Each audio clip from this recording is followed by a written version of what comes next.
What a pleasure and a joy it is to see so many of you here this morning for this important service. And I'd like to share with you just a brief reflection. Many of you know that I worked on a cruise ship as a cruise director. And each week we hosted a veterans get-together.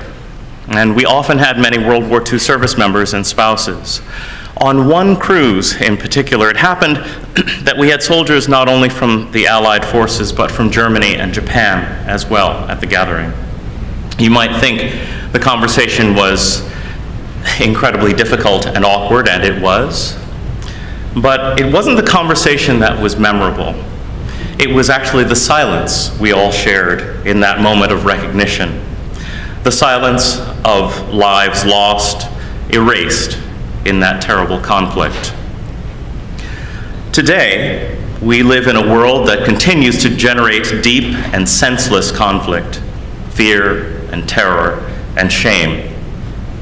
We have so very, very much to learn as a human race, and it would seem that we have to keep learning this lesson over and over again. I was watching a documentary where Nobel Peace Prize recipient and activist Elie Wiesel returned to Auschwitz with Oprah Winfrey.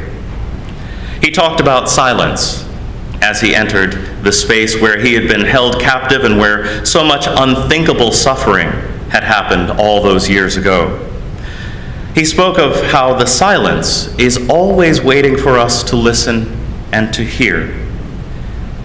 Maybe this is the lesson we need to learn in the world, to hear the sound of the voices that have been silenced by hatred, the laughter that has been muffled by violence, and the cries for liberation that are cut short.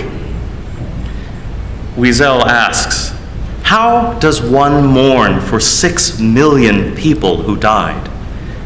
How many candles does one light? How many prayers does one recite? Do we know how to remember the victims, their solitude, their helplessness? They left us without a trace, and we are their trace. So this morning, we ask the same question. How does one mourn? We listen to the stories of triumph over evil and remember the epic human tragedy of Holocaust, and we listen for the sound of the voices that were silenced. We listen and we learn so that it may never happen again. Let us worship together.